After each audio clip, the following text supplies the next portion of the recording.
Kembali lagi ke Katolik Digital. Saat ini kita akan membahas tentang seorang nabi besar yang membawa umat Israel keluar dari Mesir, yaitu Nabi Musa.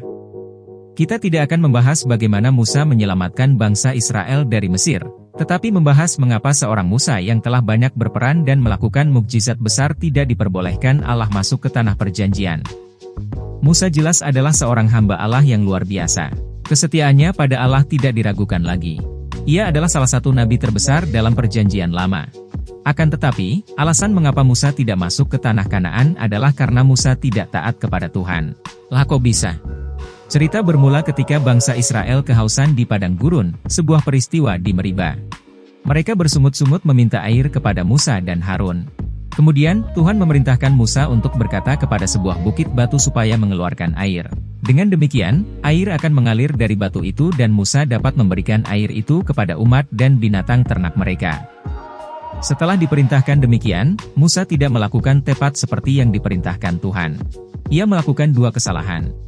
Yang pertama, Musa marah kepada orang Israel dengan berkata, "Dengarlah kepadaku, hai orang-orang durhaka, apakah kami harus mengeluarkan air bagimu dari bukit batu ini?" Musa menggunakan kata kami dalam ucapannya, dengan berarti Musa dan Harun mengambil alih wewenang Tuhan sendiri. Kesalahan kedua Musa adalah memukul dua kali bukit batu itu. Padahal, Tuhan hanya menyuruhnya untuk berkata kepada bukit batu itu, bukan memukulnya. Itulah sebabnya Tuhan murka kepada Musa dan mengatakan bahwa Musa dan Harun tidak percaya kepadanya dan tidak menghormati kekudusannya. Bila dilihat dari kacamata manusia, mungkin kesalahan Musa adalah kesalahan yang sepele, tapi tidak bagi Tuhan. Apa yang dilakukan Musa termasuk dalam kategori pemberontakan. Itu sebabnya Musa dilarang masuk ke tanah perjanjian. Sebelum Musa dan Harun ditolak masuk Kanaan, kecuali Yosua dan Kaleb, Tuhan juga telah menolak semua laki-laki di atas 20 tahun sebab mereka telah memberontak kepada Tuhan.